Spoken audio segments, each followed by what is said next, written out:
దేవుని నామానికి మహిమ కలుగును గాక.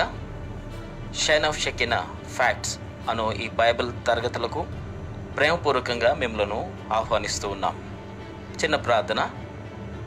కృపా సత్య సంపూడైన గొప్ప తండ్రి, ఈ ప్రత్యేకమైన సమయమందు నీ వాక్యమును మేము ధ్యానం చేయబోతూ ఉన్నాం. నీ వాక్య సంబంధమైన సత్యములను మేము గ్రహించటానికి నీ ఆత్మ సంబంధమైన ప్రత్యక్షత మీరు మాకు అనుగ్రహించండి. సరైన రీతిగా అర్థం చేసుకున్నటకు, నీ వాక్య ప్రకారముగా మేము జీవించుటకు నీ కృప మాకు తోడు అనుగ్రహించమని, ఈ తరగతులలో లైవ్ ద్వారా వీక్షిస్తున్న వారందరూ కూడా ఆత్మ సంబంధమైన ప్రత్యక్షత కలిగిన వారుగా నీ ద్వారా బోధించబడుటకు, నీ నామమునకు మహిమకరంగా ఈ యొక్క కార్యక్రమమును జరిగించమని యేసు నామమున ప్రార్థించి అడిగిబడి కొనుచు ఉన్నాము తండ్రి. ఆమెన్. దేవుని నామానికి మహిమ కలుగును గాక. షైన్ ఆఫ్ షెకినా ఫ్యాక్ట్స్ అను ఈ కార్యక్రమమునకు మీ అందరికీ ఆహ్వానం తెలియచేస్తూ ప్రభువైన యేసుక్రీస్తు నామమున మీకు శుభములు తెలియచేస్తూ ఉన్నాను. సృష్టి నిర్మాణంలో దేవుని యొక్క దూతల పాత్ర అనే అంశంలో భాగంగా నిన్నటి దినమందు మొదటి రోజు, రెండవ రోజు, మూడో రోజు చేయబడిన సృష్టి నిర్మాణంలో దేవుని యొక్క దూతల పాత్ర ఎలాంటిదో మనం ధ్యానం చేస్తాం. ఈరోజు సృష్టి నిర్మాణంలో 4వ రోజు నుండి 6వ రోజు వరకు దేవుడు చేసిన ఈ సృష్టి నిర్మాణంలో దేవుని యొక్క దూతల పాత్ర ఎట్టి రీతిగా ఉన్నదో మనం ధ్యానం చేద్దాం. ఆదికాండం 1వ అధ్యాయంలో 14వ వచనం నుండి నేను చదువుతున్నాను. దేవుడు పగటిని రాత్రిని వేరుపరచినట్లు ఆకాశ విశాలమందు జ్యోతులు కలుగునుగాక అనియు, అవి సూచనలను, కాలములను, దిన సంవత్సరములను సూచించుటకై ఉండును గాక అనియు, భూమి మీద వెలిగించుటకు అవి ఆకాశ విశాలమందు జ్యోతులై ఉండునుగాక అనియు పలికెను. ఆ ప్రకారము ఆయను. దేవుడు ఆ 2 గొప్ప జ్యోతులను, అనగా పగటిని ఏలుటకు పెద్ద జ్యోతిని, రాత్రిని ఏలుటకు చిన్న జ్యోతిని, నక్షత్రములను చేశాను. భూమి మీద వెలిగించుటకు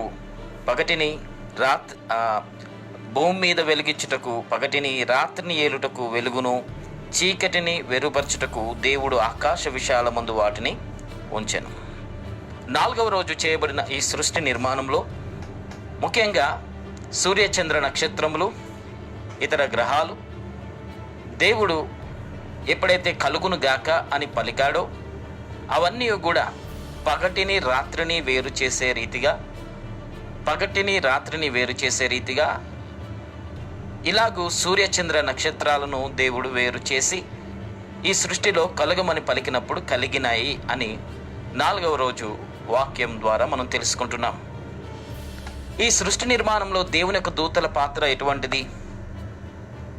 దేవుడు మాట్లాడిన మాటను బట్టి పనిచేసే దేవుని దూతలు, దేవుడు మాట్లాడిన మాటను బట్టి పగటిని ఏలుటకు, రాత్రిని ఏలుటకు దేవుడు పలికిన ఆ సూర్యచంద్ర నక్షత్రాలను కలుగజేసే రీతిగా పనిచేయవలసిన వారు దేవుని యొక్క దూతలు.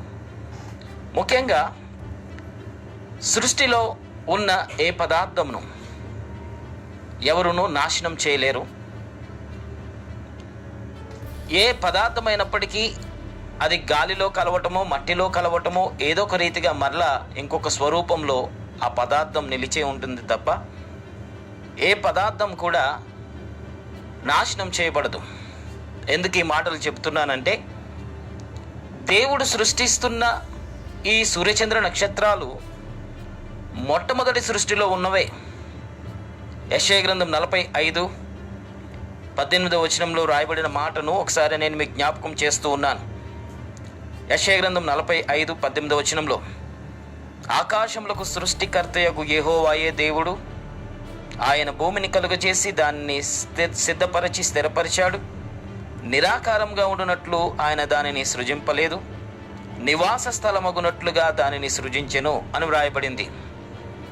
దేవుడు చేసిన ఈ మొట్టమొదటి సృష్టి నిరాకారంగా లేదు. ఆదికాండం 1వ అధ్యాయం 2వ వచనంలో భూమి నిరాకారంగాను శూన్యంగాను ఉండెను, చీకటి అగాధ జలములను కమ్మి ఉండెనని వ్రాయబడింది. కానీ దేవుడు చేసిన ఈ మొట్టమొదటి సృష్టి నిరాకారంగా లేదు. ఈ మొట్టమొదటి సృష్టిలో ప్రతిదీ దేవుడు సృష్టించాడు, మనిషి తప్ప. ఏదైనా తోట కూడా ఉంది.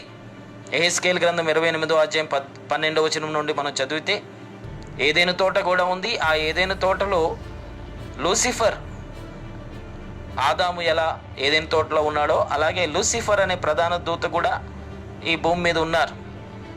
మనుషులు తప్ప, మనుషులు లేని ప్రపంచం, నరులకు నివాసయోగ్యమైన ప్రపంచం దేవుడు చేశాడు. అలా చేయబడిన ఈ ప్రపంచంలో అన్నిటినీ దేవుడు ముందుగానే సృష్టించాడు, మనుషులు తప్ప. అంటే సూర్యచంద్ర నక్షత్రములు కూడా ఉన్నాయి. ఆదికాండం 1వ అధ్యాయం 2వ వచనంలో భూమి నిరాకారంగాను శూన్యంగాను చీకటిగా మార్చబడిన కారణం పతనమైపోయిన దేవుని దూతల సమూహం మొట్టమొదటిగా చేయబడిన ఈ సృష్టిలో వారు ఈ భూమి మీద పడటం. నోవాహు కాలంలో పాపం చేసిన వారిని బట్టి ఎలాగైతే భూమి నీళ్లతో కప్పబడి నాశనం చేయబడిందో, అదే రీతిగా ఆకాశం నుండి పరలోకము నుండి గెంటివేయబడిన ఈ దూతల, పాపం చేసిన దూతల సమూహమును బట్టి పైన ఆకాశం మొదలుకొని కింద భూమి, ప్రతి ఒక్క నక్షత్రాలన్నిటికీ నష్టం జరిగింది, అనగా నాశనం జరిగింది. దేవుడు వాటన్నిటినీ తిరిగి బాగు చేస్తూ ఉన్నాడు. దేవుడు వెలుగు కలుగునుగాక అని మొదటి రోజు మాట్లాడిన మాట మొదటి సృష్టిది కాదు. బైబిల్ గ్రంథంలో ఆదికాండం 1వ అధ్యాయంలో వ్రాయబడిన ఈ సృష్టి నిర్మాణం అంతా రెండవసారి దేవుడు చేస్తున్న సృష్టిని గూర్చి వ్రాయబడింది. మరి మొట్టమొదటి సృష్టి ఎలాగా? ఇప్పుడైతే రెండవసారి ఆల్రెడీ పదార్థం అనేది ఉంది. ఆ పదార్థాన్ని దేవుడు మరలా 6 నెలల కనబన్నుగాక అన్నప్పుడు నీళ్లలో నుండి భూమిని దేవుడు బయటకు తీసుకొచ్చాడు, దూతలు బయటకు తీసుకొచ్చాయి. ముందుగా సృష్టించబడిన సృష్టి నిర్మాణం అనేది ఉన్నది కనుక తిరిగి దానిని బయటకు తీసుకొచ్చారు దేవుని దూతలు అని నేర్చుకున్నాం. మరి మొట్టమొదటిగా చేయబడిన సృష్టి ఎలా నిర్మించబడింది? దానిని గురించి బైబిల్ ఏమని సెలవిస్తుంది? హెబ్రీయులకు రాసిన పత్రిక 11వ అధ్యాయం 3వ వచనాన్ని నేను చదువుతున్నాను. మొట్టమొదటిగా చేయబడిన సృష్టి,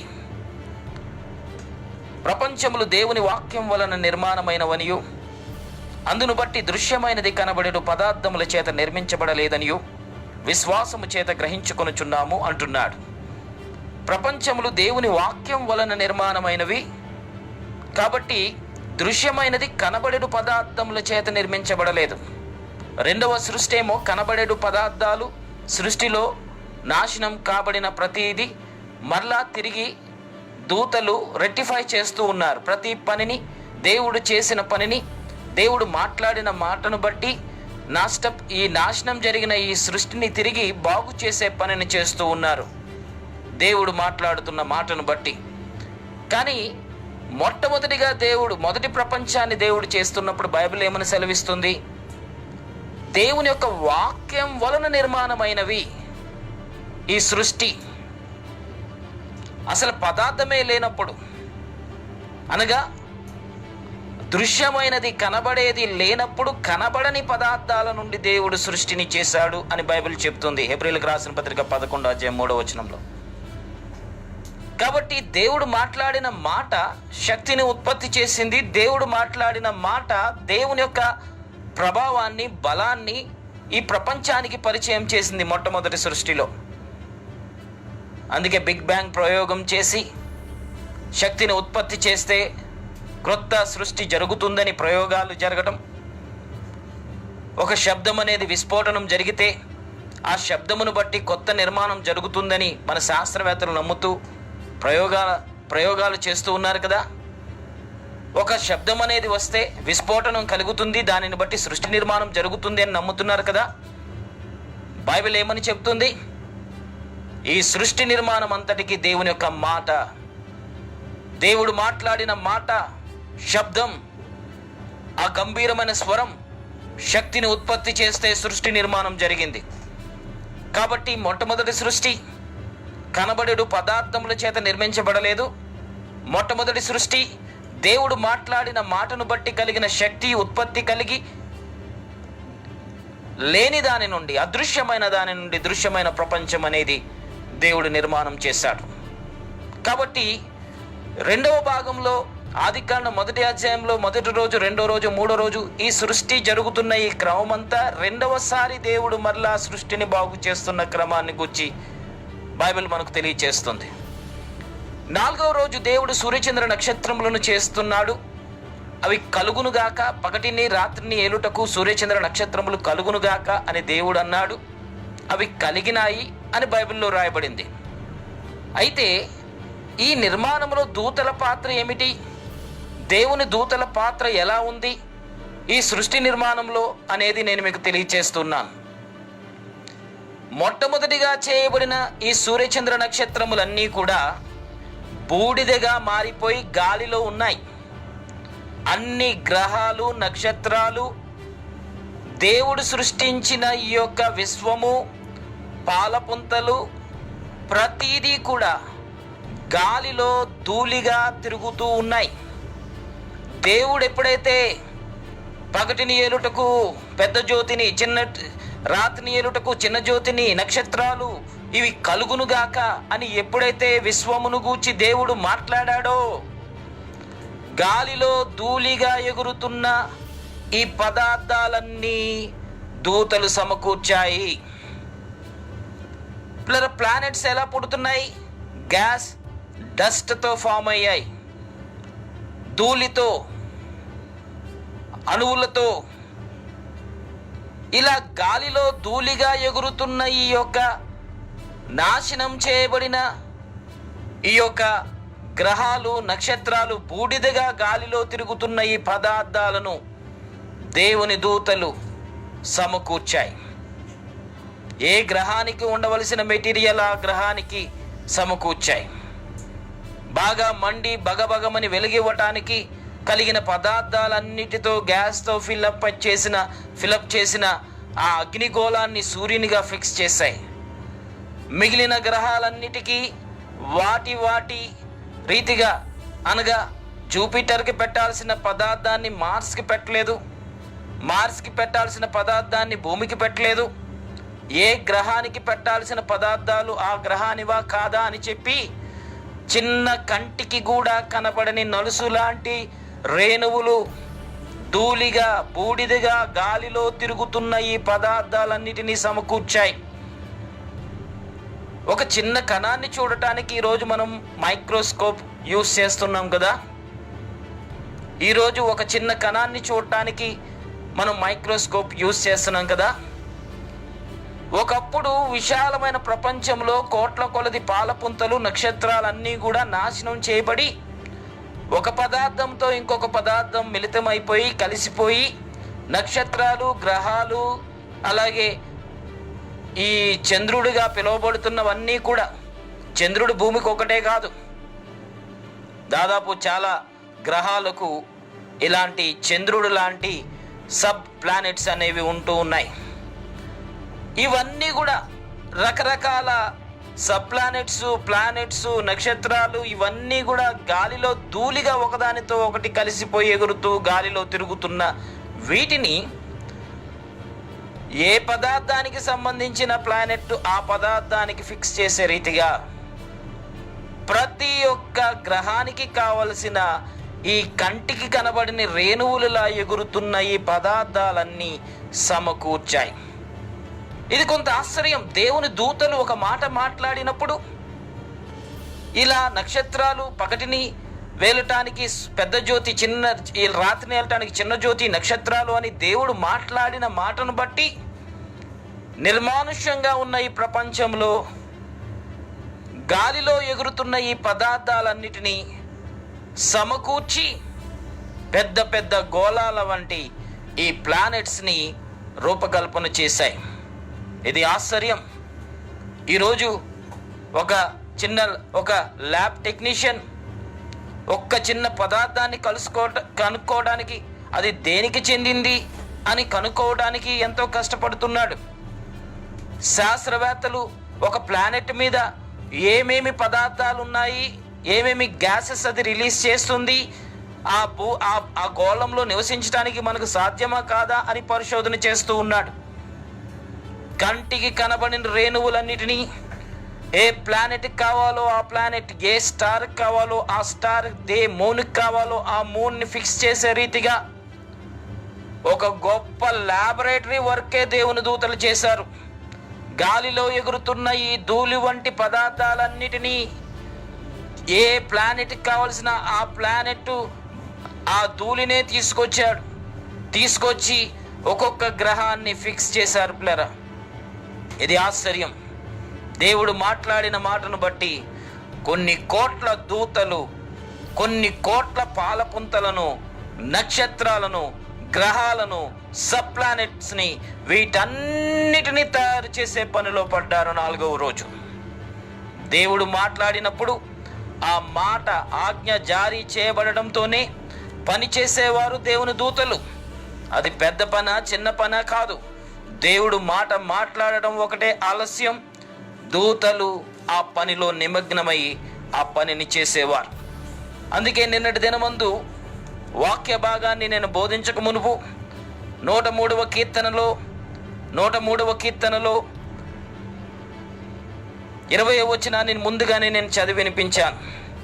యెహోవా దూతలారా, ఆయన ఆజ్ఞకు లోబడి ఆయన వాక్యము నెరవేర్చు, ఆయన మాట్లాడిన మాటను నెరవేర్చు బలశూరులారా. 21వ వచనంలో యెహోవా సైన్యములారా, ఆయన చిత్తమును నెరవేర్చు ఆయన పరిచారకులారా. 22వ వచనంలో యెహోవా ఏలుచుండు స్థలముల్లో అన్నిటిలో ఉన్న సర్వకార్యములారా ఆయనను స్తుతించండి. ఇక్కడ మాట్లాడిన ఈ మాట సందర్భాలు మనం గమనిస్తే దేవుని యొక్క ఆజ్ఞకు లోబడి దేవుని యొక్క వాక్యమును నెరవేర్చే బలశూరులు దేవుని యొక్క దూతలు, దేవుని చిత్తమును నెరవేర్చే పరిచారకులు దేవుని యొక్క దూతలు. దేవుని యొక్క దూతలు గాలిలో మిళితమైపోయిన ఈ యొక్క గ్రహ శకలాలను, గాలిలో ఎగురుతున్న బూడిదను, రేణువులుగా ఎగురుతున్న బూడిదను, దాని గ్రహానికి సంబంధించింది లేక నక్షత్రానికి సంబంధించిందో మూన్కి సంబంధించిందో, అది దేనికి సంబంధించిందో దానికి కలిపి ఈ డస్ట్తో దానికి కావలసిన వాటిని గాలిలో నుండి కలెక్ట్ చేసిన గ్యాసెస్తో ఈ ప్లానెట్స్ అన్నీ కూడా నింపబడి ఈ గోళాలుగా, నక్షత్రాలుగా ఈ ప్రపంచాన్ని అలంకరించారు, డిజైన్ చేశారు. దేవుడు చేసిన ఈ సృష్టి నిర్మాణం అనేది ఒక విశాలమైన ప్రపంచాన్ని జ్యోతులతో లైటింగ్ పెట్టి అలంకరించారు దేవుని యొక్క దూతలు.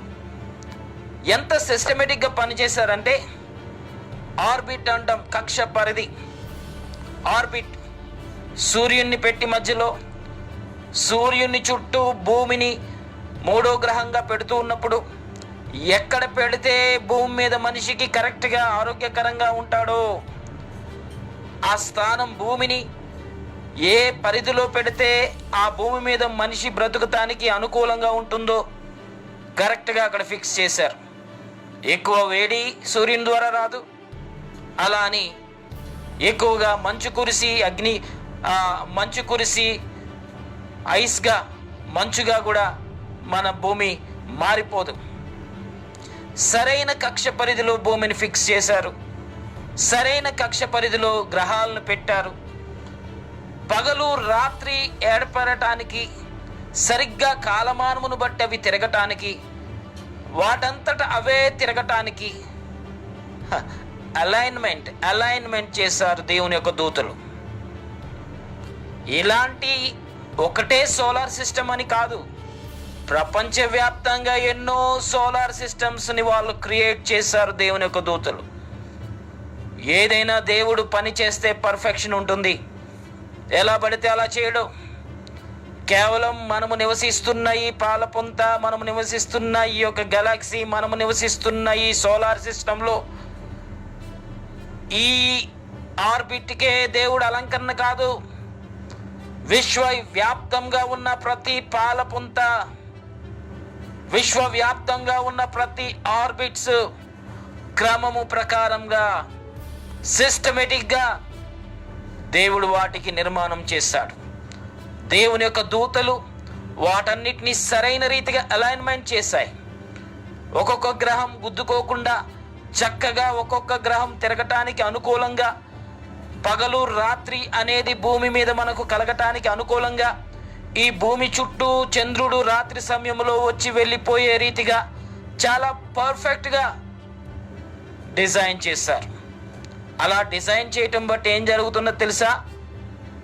కొంతకాలం ఎండాకాలం, కొంతకాలం వర్షాకాలం, కొంతకాలం శీతాకాలం, ఇలాంటి ఋతుపవనాలలో మార్పులు, వాతావరణంలో మార్పులు కలగటానికి కరెక్ట్గా అలైన్మెంట్ అనేది దూతలు చేశారు. దేవుడు మాట్లాడిన మాటను బట్టి చిన్నగా కనబడకుండా ఉన్న ఈ యొక్క అణువులుగా బూడిదగా ఉన్న వాటన్నిటినీ ఎంతో చక్కగా అలంకరణగా వెలుగే జ్యోతులుగా వీటన్నిటినీ, ఈ ధూళిని, ఈ గ్యాస్ పదార్థాలన్నిటినీ సమకూర్చి ఆకాశ విశాలంలో లైట్స్ పెట్టి డెకరేట్ చేసినట్టుగా చాలా చక్కగా ఈ గెలాక్సీలన్నిటినీ వీరు డెకరేట్ చేశారు. గమనించండి పిల్లరా, ఒకవేళ చిన్న కణము లాంటి దాన్ని చూడటానికి ఈరోజు మనం మైక్రోస్కోప్ వాడుతున్నాం, మంచిదే. కానీ వారు చేసిన ఈ పెద్ద పెద్ద గోళాల లాంటి ప్లానెట్స్ భూమి కన్నా ఎన్నో రెట్లు పెద్దవి. జూపిటరే ఉంది, దాని కింగ్ ఆఫ్ ప్లానెట్స్ అంటాం. కింగ్ ఆఫ్ ప్లానెట్స్, పెద్ద గ్రహం అన్నిటికంటే. ఇంత భూమి కన్నా అనేక రెట్లు పెద్ద గ్రహాలన్నిటినీ, వీటికన్నా పెద్దదిగా సూర్యుణ్ణి మండే బగబగమని గ్యాసెస్తో మండించే దేవుని దూతలు అగ్ని జ్వాలలుగా దేవుడు చేయలేదా? ఆ పని రాదా? దేవుని దూతలను దేవుడు అగ్ని జ్వాలలుగా చేశాడు. హెబ్రీయులకు రాసిన పత్రిక 1వ అధ్యాయం 7-8 వచనాలు. అగ్ని జ్వాలలుగా చేయబడిన ఈ దేవుని దూతలు అగ్ని గోళాన్ని ఫిక్స్ చేశారు భూమి మీద వెలుగివ్వటానికి. ఇటు రీతిగా చక్కగా రాత్రి సమయమందు సూర్యుని వెలుగులో ప్రకాశించి ఆ సూర్యుని వెలుగును బట్టి ట్రాన్స్పరెంట్గా వెలిగే ఒక గోళాన్ని, చంద్రుణ్ణి చేశారు. చంద్రుడికి తనంతట తాను వెలిగే సామర్థ్యం లేదు, కానీ సూర్యుని ప్రకాశం బట్టి ఎంత పడుతుందో అంత, నెల పొడుపు అంటాం, ఎంత ప్రకాశం పడితే అంత వెలుగు. ఎక్కువగా ప్రకాశిస్తుంటే పౌర్ణమి అంటాం, ఫుల్ మూన్ అంటాం. ఇలాగూ చక్కగా ఈరోజు ఇది అని ఎందుకు దేవుడు వాటిని చేయమని చెప్పాడు? కాలములను, సూచనలను, సమయములను తెలియచేయటానికి దేవుడు వాల్ క్లాక్ మనం ఎలా ఉపయోగిస్తున్నామో, ప్రపంచానికి దేవుని సమయాన్ని తెలియచేసే క్లాక్, సూచనలు తెలియచేసే సైన్ బోర్డ్స్, దేవుడు చేసిన ఈ సృష్టి నిర్మాణంలో ఈ డెకరేట్ చేయబడిన, అలంకరింపబడినవన్నీ దేవుని యొక్క సమయాన్ని భూమి మీద ఉన్న ప్రతి వ్యక్తి గుర్తించడానికి అనుకూలంగా వీటన్నిటిని సరిగ్గా అలైన్మెంట్ చేశాడు. దేవుని దూతలకు ఈ పనిని, బాధ్యతను దేవుడు అప్పగించాడు. ఇంత కరెక్ట్గా ఎలా చెప్తున్నారు? దేవుడు మాట్లాడిన మాటను బట్టే సృష్టి నిర్మాణం జరిగింది, దేవుని దూతల ఇన్వాల్వ్మెంట్ అనేది లేదు అని మేము భావిస్తున్నాం అని అనుకుంటుంటే, నా మాటలు ఈరోజు ఈ వాక్యం ముగింపు వరకు వినండి. ఎందుకంటే ఒక అతి ప్రాముఖ్యమైన విషయాన్ని చెప్తాను. దేవుడు మాట్లాడిన మాటను బట్టి దూతలు పనిచేస్తున్నారు అని వాక్యాధారాలు ఇప్పటికే చూపించాను. దేవుడు మాట్లాడిన మాటను బట్టి దూతలు ఎందుకు పనిచేస్తున్నారు అనేది చిట్ట చివరిలో మనకు అర్థమవుతుంది. ముఖ్యంగా ఇలా డెకరేట్ చేయబడిన వీటన్నిటినీ ఆర్బిట్లో ఫిక్స్ చేసి ఈ భూమి మీద మాత్రమే మనిషి బ్రతకటానికి అనుకూలమైన వాతావరణాన్ని పెట్టారు. నిన్నటి దినమందు చెప్పాను, 3వ దినమందు గడ్డిని, విత్తనములు కలిగిన చెట్లను, ఫలవృక్షాలన్నిటినీ భూమి మీద మొలిపించారు. లోపల ఉన్న ఆ విత్తనాలన్నీ చచ్చిపోయి డెడ్ అయిపోయి, ఫస్ట్ క్రియేషన్లో ఆ డెడ్ అయిపోయిన విత్తనాలన్నీ బయటకు తీసి మళ్ళా వాటిని విత్తి గార్డెన్గా భూమిని అలంకరించి ఒక అందమైన ప్రకృతి వలయంగా ఈ భూమిని డెకరేట్ చేశారు. అలాగే 4వ రోజు ఆకాశ విశాలమందు జ్యోతులను కలుగు చేయటం బట్టి చక్కగా అలంకరణ, జ్యోతులు, లైట్స్తో డెకరేట్ చేశారు. అలా అలంకరించిన విధానం బట్టి భూమి మీద ఉన్న ప్రతి మానవునికి ఇన్ని దినాలు ఈ సూర్యుని చుట్టూ భూమి తిరిగినప్పుడు దాదాపు 365 పాయింట్ సమ్ చేంజ్లో 365 రోజుల సుమారుగా 1 సంవత్సరం అవుతుందని, భూమి తన చుట్టూ తాను తిరుగుతూ అనగా 24 గంటలు పడుతుందని, ఇలాగూ చంద్రుడు 12 గంటల్లో ఒక రాత్రి సమయాన్ని మన భూమి మీద క్రాస్ చేస్తాడని, ఈ సూర్యుని చుట్టూ తిరగడానికి సంవత్సరం, ఇలా టైమింగ్ అనేది వీటన్నిటిని బట్టి మానవుడు లెక్కలు వేసుకోవడానికి ఇది సమయము అని గుర్తించటానికి ఈ వాల్ క్లాక్ మనం ఎలా ఉపయోగిస్తామో అలాంటి universal clock, universal sign board ప్రపంచవ్యాప్తంగా దేవుని సమయాన్ని గుర్తించడానికి అనుకూలంగా వీటన్నిటినీ దేవుడు డెకరేట్ చేసి దేవుడు నిర్మాణం చేశాడు 4వ రోజు.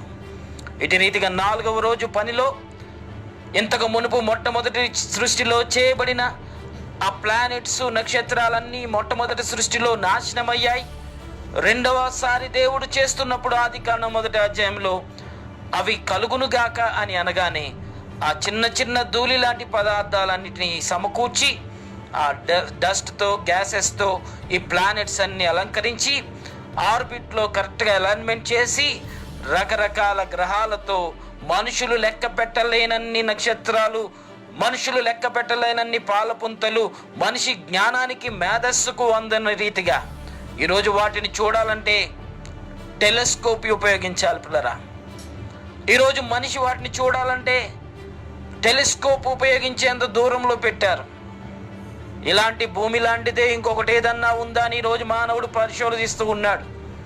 G452 అనేది ఒకటి భూమిలాగానే ఉందని, కాకపోతే ఇప్పుడున్న టెక్నాలజీ బట్టి ఒక రాకెట్ వేసుకొని అక్కడికి వెళ్ళాలంటే కేవలం 6000 సంవత్సరాలు పడుతుందంట. 6000 సంవత్సరాలు ఎవడు బతుకుతాడు? సరే, కాంతి వేగంతో సమానంగా ఈ భూమి మీద నుండి బయలుదేరి ఆ G452 అనే ప్లానెట్ సరిగ్గా భూమిలా ఉందంట, అక్కడికి వెళ్ళి బ్రతికేద్దామని ఎవడన్నా కాంతి వేగంతో వెళ్ళే వెహికల్ ఏదన్నా కనుక్కుంటే కనుక రాకెట్టు కేవలం 2000 సంవత్సరాలు పడుతుందంట. 2000 సంవత్సరాలు ఎవడు బతుకుతాడు? మనిషికి అనుకూలంగా నివాస యోగ్యంగా దేవుడు భూమిని చేశాడు. ఇక్కడే దేవుడు ఆక్సిజన్ పెట్టాడు. ఈ ఆక్సిజన్ కాదు, ఇక్కడ కాదు నా జీవితం అని చంద్రమండలం మీదకి వెళ్ళి కూడా బతకలేవు, అక్కడ ఆక్సిజన్ లేదు. ఇక్కడే నీ బరువు, నీ విలువ. పైకి వెళ్తే తేలిపోతావు, గాల్లో ఎగురుతావు, నీ కంట్రోల్లో నువ్వు ఉండవు. నువ్వు కూడా ఒక ఆస్ట్రాయిడ్ లాగా, నువ్వు ఒక గ్రహ శకలంలా తిరుగుతూ ఉంటావు దేవుని మాట వినకపోతే. దేవుడు భూమికి ఆకాశానికి మధ్య శూన్యాన్ని పెట్టాడు. ఎందుకు పెట్టాడబ్బా అనిపించింది. మనిషి తనకున్న జ్ఞానం బట్టి ఏదో పరిశోధించడానికి గెలాక్సీలు చుట్టూ తిరుగుతూ పైకి వెళ్ళి ఆలోచిస్తే పైన శూన్యమే ఉంది కదా. మనిషి జ్ఞానం కూడా శూన్యమే అవుతుంది. ఏది అర్థం కావట్లేదు. అదంట ఇదంట, అదంట ఇదంట అని. దేవుడు చేసిన ఈ సృష్టి నిర్మాణాన్ని గూర్చి మనిషికి అందనంత జ్ఞానం దేవుడు భద్రపరిచిన విషయాలన్నీ ఒక సైంటిస్టు నేనే జ్ఞానిని, నాకన్నీ తెలుసు అని ఏ మాత్రం ఎవరు అనకుండా మనుషులు ఎంత నిస్సహాయులో, అజ్ఞానులో, ఇలాంటి పాలపుంతలను లెక్కించే విషయంలో ఎంత వీక్గా ఉన్నారో మనిషికి అర్థమయ్యే రీతిగా. దీనికి పైగా ఉన్న దేవుడు ఎంత గొప్పవాడో, ఆయన జ్ఞానం ఎంత గొప్పదో ప్రపంచానికి తెలియజేయటానికి 4వ రోజు చేసిన ఈ యొక్క అందమైన విశాలమైన ప్రపంచంలో దేవుడు ఏర్పాటు చేసిన సూర్యచంద్ర నక్షత్రాలనేవి, ఈ పాలపుంతలనేవి మనుషుని యొక్క జ్ఞానానికి మించిన విషయాలు దేవుడు భద్రపరిచాడు. ఈ భూమి నివాస యోగ్యమైనది అని బైబిల్ చెప్తుంది. ఇది కాదు అని చంద్రమండలం మీద మనిషి బతకలేడు, రేడియేషన్తో చచ్చిపోతాడు. ఇది కాదు అని మార్స్ మీదకి వెళ్ళి బతకలేడు, అక్కడ నీళ్లు లేవు, ఆక్సిజన్ లేదు, రేడియేషన్తో చచ్చిపోతాడు. భూమిని కాదని మనిషి ఎక్కడికి వెళ్ళలేడు. దేవుడు భూమిని ప్రొటెక్ట్ చేస్తున్నాడు. దేవుడు వీటిని భద్రపరిచాడు. ఈ భూమి మీద మనిషి మనుగడ ఉండేంత వరకు దేవుడు భద్రపరిచాడు. అనేక పాలపుంతల్లో అనేక రీతులుగా ఆస్ట్రాయిడ్స్ దాడులు కానీ, అగ్ని శకలాల వర్షాలు కానీ అనేక ప్లానెట్స్ మీద వస్తూనే ఉంటాయి. కానీ దేవుడు భూమిని భద్రపరుస్తూ ఉన్నాడు. ఎందుకు భద్రపరుస్తూ ఉన్నాడు? బైబిల్ గ్రంథం చాలా చక్కగా దీని గురించి మనకు తెలియజేస్తుంది. పేతురు రాసిన 2వ పత్రికలోనికి వద్దాం. పేతురు రాసిన 2వ పత్రిక 3వ అధ్యాయం 5వ వచనం నుండి నేను చదువుతున్నాను. ఏలయనగా పూర్వము నుండి ఆకాశం ఉండెననియు నేలలో నుండి నీళ్ల వలన సమకూర్చబడిన భూమియు దేవుని వాక్యం వలన కలిగిననియు వారు బుద్ధిపూర్వకంగా మరుతురు. వాక్యము ద్వారా ఆయన మాట్లాడిన మాట శక్తిని ఉత్పత్తి చేస్తే, అలా శక్తి ఉత్పత్తి చేయబడితే ఒక క్రొత్త సృష్టి జరిగింది. ఆయన వాక్యం వలన చాలా స్పష్టంగా బైబిల్ సెలవిస్తుంది పిల్లరా. ఆయన చేసిన ఈ సృష్టి ఆయన వాక్యం వలన ఇది కలిగినదని వారు బుద్ధిపూర్వకంగా మరుస్తారు. ఆ నీళ్ళ వలన అప్పుడున్న లోకం నీటి వరదలో మునిగి నశించింది. ఎప్పుడది నోవాహు కాలంలో నీటితో దేవుడు కప్పివేశాడు. మరి ఇప్పుడున్న ఈ భూభాగం, ఇప్పుడున్న ఈ ప్రపంచం దేని కొరకు సిద్ధపడుతుందో ఇక్కడ వ్రాయబడింది 7వ వచనంలో. అయితే ఇప్పుడున్న ఆకాశమును భూమియు భక్తిహీనుల తీర్పును నాశనమును జరుగు దినం వరకు అగ్ని కొరకు నిలువ చేయబడినదై, అదే వాక్యం వలన ఏ మాట అయితే వెలుగు కలుగునుగాక, ఏ మాట అయితే క్రింది జలములు మీది జలములు వేరుపరచబడునుగా, కానీ ఏ మాటతో అయితే ఈ సృష్టి నిర్మాణాన్ని దేవుడు చేశాడో అదే వాక్యం వలన దేవుడు భద్రము చేశాడు ఈ సృష్టిని. కాబట్టి బయట సోలార్ సిస్టమ్స్లో, బయట గ్రహాల మీద, బయట వేరే ఆ పాలపుంతల్లో, మిల్కీవేస్లో రకరకాల అగ్ని శకలాలతో కూడిన వర్షాలు వస్తున్నప్పటికీ దేవుడు భూమిని ప్రొటెక్ట్ చేయమని ఆజ్ఞాపించాడు. ఎవరికి? దేవుని యొక్క దూతలకు. ఆయన వాక్యం ద్వారా చేయబడిన ఈ సృష్టిని, ఈ ఆర్బిట్ని, మనమున్న ఈ ప్లానెట్ని భద్రపరచమని దేవుడు తన వాక్యం ద్వారా దేవుని దూతలకు ఆజ్ఞాపించాడు. ఆ మాటను బట్టి దేవుని దూతలు భద్రపరుస్తూ ఉన్నారు. మరి దేవుడు ఒకవేళ డ్యామేజ్ చేయమంటే, పలానా భూభాగంలో నాకు వ్యతిరేకంగా ప్రజలున్నారు, అక్కడ ఒకసారి మీరు ప్రతాపం చూపించండి అని దేవుడు తన దూతలకు ఆజ్ఞాపిస్తే డ్యామేజ్ అవుతుంది. సొదొమ గొమొర్రాలో, ఆ సొదొమ గొమొర్రా అనే ట్విన్ సిటీస్లోని అక్కడే ఎలాగ అగ్ని వర్షం వచ్చింది, అగ్ని గంధకాలు పడ్డాయి. ఒకసారి ఆలోచించండి. పైన ఉన్న ఆస్ట్రాయిడ్స్ కావచ్చు, ఫైర్ బాల్స్ కావచ్చు, పైనుండి గ్రహ శకలాలను కరెక్ట్గా ట్విన్ సిటీస్లో పడేటట్టుగా, అక్కడే పడేటట్టుగా చేశారు. అప్పుడే లోతు తన కుటుంబంతో పారిపోయి పక్కన సోయారు అనే ప్రాంతంలో చిన్న విలేజ్లో తలదాచుకున్నాడు. పక్కనే, ఏ మాత్రం పక్కన ఉన్న ఆ లోతుకు డ్యామేజ్ కాకుండా కరెక్ట్గా బౌండరీని ఫిక్స్ చేసి ఆ దాడి దేవుని యొక్క దూతలు చేశారు. పిల్లల, వాటికి ఈ గెలాక్సీ అంతటి మీద, సృష్టిలో ఉన్న నక్షత్రాల పైన వాటికి అధికారం ఉంది. దేవుని యొక్క దూత ఇచ్చిన స్టేట్మెంట్ నేను మీకు తెలియజేస్తున్నాను. ఆ సొదొమ గొమొర్రా టైంలో నాశనం జరగకముందు దేవుని యొక్క దూత ఏమంటున్నాడో నేను మీకు తెలియజేస్తున్నాను. ఆదికాండం 19వ అధ్యాయంలో 13వ వచనం నుండి నేను చదువుతున్నాను. మేము ఈ చోటు నాశనం చేయటానికి వచ్చామంటున్నారు ఇద్దరు దేవుని దూతలు. సొదొమ గొమొర్రాకు వెళ్ళిన ఇద్దరు దేవుని దూతలు ఏమంటున్నారు? మేము అంటున్నాడు. మేము అంటే కింద కనబడటానికి ఇద్దరు దేవదూతలు ఉన్నారు. అదే సొదొమ గొమొర్రా పైన అగ్ని శకలాలు పడవేయటానికి గొప్ప ఆర్మీ, దేవుని దూతల ఆర్మీ పైన రెడీగా ఉంది. ఇక్కడ ఏమంటున్నాడు దేవుని దూతలు? ఇక్కడ గమనిస్తే 13వ వచనంలో, మేము ఈ చోటును, ఈ సొదొమ గొమొర్రా ప్రాంతాన్ని నాశనం చేయటానికి మేము వచ్చాము. వారిని గూర్చిన మొర యెహోవా సన్నిధిలో గొప్పదైపోయింది. ఎందుకంటే ఇక్కడ అనేక మంది అన్యాయం చేయబడ్డారు, హత్య చేయబడ్డారు, నాశనం చేయబడ్డారు, అనేక మంది నీతిమంతులు చంపబడ్డారు. వారందరూ దేవుని సన్నిధిలో ప్రార్థన చేస్తున్నారు, తీర్పు తీర్చని. అందుకే ఇక్కడ చాలా స్పష్టంగా చెప్తున్నారు, యెహోవా సన్నిధిలో ఈ నాశనం విషయంలో హై డిమాండ్ ఉంది. ప్రార్థన చేస్తున్నారు, వారి మొర గొప్పగా ఉంది. మేము ఈ చోటు నాశనం చేయటానికి వచ్చాము, వారిని కూర్చిన మొర యెహోవా సన్నిధిలో గొప్పదైపోయింది కనుక దానిని నాశనం చేయుటకు యెహోవా మమ్మల్ని పంపించాడు అన్నారు. వీళ్ళందరూ ఎవరు? దూతలే. సోలార్ సిస్టమ్ మీద దేవుని దూతలకు అధికారం ఉందా? దేవుడు ఇలా కలుగునుగాక అని అన్నప్పుడు ఈ సోలార్ సిస్టమ్ అంతటిని దేవుని దూతలు చేశారా అనే డౌట్ ఉందా? ఆ సోలార్ సిస్టమ్ అంతా మళ్ళా రీమేక్ చేసి రిపేర్ చేసింది వాళ్ళే. ఎక్కడన్నా డ్యామేజ్ చేయాలంటే అగ్ని వర్షాలు కురిపించి ఆ ప్రాంతాన్ని నాశనం చేసేది కూడా వాళ్ళే. దేవుడు వాటికి అధికారం ఇచ్చాడు, దేవుని యొక్క దూతలకు. కాబట్టి సొదొమ గొమొర్రాలు ఆ బౌండరీ దాటకుండా, పక్కన ఒక్క గ్రహశకలం కూడా పడకుండా, ఒక ఫైర్ బాల్ కూడా పడకుండా, అగ్నిగంధకం అనేది అక్కడ కరెక్ట్గా బౌండరీలో పడేటట్టు పక్కనే దాక్కున్న సోయారు ప్రాంతంలో ఒక్క అగ్నిగంధకం కూడా పడకుండా దేవుడు ప్రొటెక్ట్ చేసి అలాగా కరెక్ట్గా ఆ స్పాట్లో నాశనం చేశాడు. అంత మాత్రమే కాదు పిల్లరా, ఏలియా కాలంలో మొదటి రాజుల కాలంలో, మొదటి రాజులు 18:37 నుండి 39 చదవండి. 400 మంది బయలు ప్రవక్తలు దేవునికి వ్యతిరేకంగా ఒక పక్క ఉంటే, ఏలియా ఒక్కడు ఒక పక్క ఉండి ఎవరు నిజమైన దేవుడో చూద్దామన్నాడు.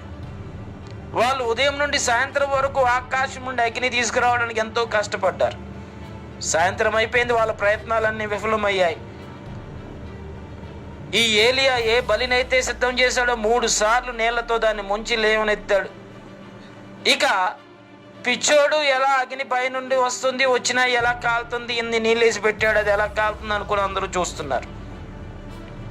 ఆకాశం నుండి అగ్ని ఏలియా ప్రార్థన చేస్తున్నప్పుడు కరెక్ట్గా ఫిక్స్ చేసి కొట్టాడు దేవుని దూత. ఆకాశం నుండి అగ్ని కరెక్ట్గా ఫైర్ బాల్ ఒకటి కరెక్ట్గా కొడితే ఆ కలేబరం గాలి బూడిదైపోయి అందులో ఉన్న వాటర్ ట్యాంక్లో ఉన్న వాటర్ అంతా ఆపరేట్ అయిపోయింది. దేవుని యొక్క దూతలు ఈ సిస్టమ్ అంతటిని, ఈ ప్లానెట్స్ అన్నిటినీ డైరెక్ట్ చేస్తూ ఉన్నారు. మనం ఇది గుర్తించాలి. యేసు ప్రభు పుట్టినప్పుడు తూర్పు దేశపు జ్ఞానులు, ఎక్కడ ఇజ్రాయేలు తూర్పు దేశాలంటే మన దేశం కూడా తూర్పు దేశంలోనికే వస్తుంది. ఒక జూపిటర్ని ఆకాశంలో నిలబెట్టారు. దానిని చూచిన జ్ఞానులు లోకంలో రక్షకుడు పుట్టాడని గుర్తించి అది ప్రయాణిస్తున్న క్రమంలో వారు కూడా ప్రయాణం చేస్తే కరెక్ట్గా యేసు క్రీస్తు ప్రభు ఉన్న ప్రాంతంలో, ఆయన ఉన్న ఇంటిలో అది నిలిచేటట్టు దూతలు ఆపారు. ప్లానెట్ని, జూపిటర్ని, ద కింగ్ ఆఫ్ ప్లానెట్ని, పెద్ద ప్లానెట్ని. ఎలా సాధ్యం? ఇది సాధ్యం. ఎలా డైరెక్ట్ చేయాలో ప్రతిదీ పిల్లరా దేవుని దూతలు, వీటంతా ఆపరేషన్స్ అన్ని దేవుని దూతలయే. యేసు క్రీస్తు ప్రభు పుట్టాడని ఆ విషయం తెలియచేస్తే దాదాపు 18 నెలల నుండి 2 సంవత్సరాల వరకు ఆ ప్లానెట్ అక్కడ నుండి వెళ్ళిపోకుండా, వీళ్ళని దాటి వెళ్ళిపోకుండా డైరెక్ట్ చేస్తూ యేసు ప్రభు దగ్గరికి వాళ్ళు వచ్చేదాకా నడిపించింది. 18 నెలల నుండి 2000 ఎందుకు అంటున్నాను, 2 సంవత్సరాలు ఎందుకు అంటున్నానంటే, జ్ఞానులు యేసు ప్రభుని చూసిన తర్వాత వాళ్ళు అటు నుండి అటే పైన వెళ్ళిపోయారు. అప్పుడు హెరోదు రాజు కోపం వస్తుంది. ఏంటి వీళ్ళు నాకు మళ్ళీ ఇన్ఫర్మేషన్ ఇవ్వలేదు, నాకు వేరుగా రాజు పుట్టాడా ఏంటి అని చెప్పి వాళ్ళు ఎప్పుడేం చెప్పారు అని కనుక్కుంటే దాదాపు 18 నెలల్లో 2 సంవత్సరాలు అవుతుంది అని రాజు గారికి చెప్పారు. వెంటనే 2 సంవత్సరాల వయసు ఉన్న పిల్లలందరినీ చంపించేశాడు. ఎందుకు? ఆ టైం పీరియడ్ ఈ యొక్క జ్ఞానులు చెప్పారు, అన్ని నెలల నుండి మాకు కనబడింది, అందుకే మేము వచ్చామని. పిల్లరా, ఆ ప్లానెట్ని అలాగ పట్టుకొని యేసు క్రీస్తు ప్రభు ఇంటి దగ్గర నిలబెట్టి అది ఆగిపోవడం చూసి వాళ్ళు ఎంతో సంతోషించారు. సృష్టి నిర్మాణం అనేది దేవుడు మాట్లాడిన మాటను బట్టి కలిగింది అనేది ఎంత వాస్తవమో, ఆయన మాట్లాడిన మాటను బట్టి ఆ సృష్టి నిర్మాణంలో దేవుని దూతల పాత్ర అలాగే ఉంది.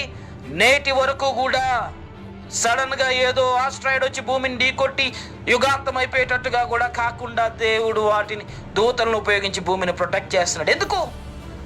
1000 సంవత్సరాల పరిపాలన ఇదే భూమి మీద జరగాలి. సడన్ గా యుగాంతం అయిపోయి భూమి మీద ఉన్న వాళ్ళందరూ నాశనం అయిపోతారు, అగ్నిగోళంగా భూమి అయిపోతుందంటే నమ్మొద్దు. ఎందుకు అంటారా?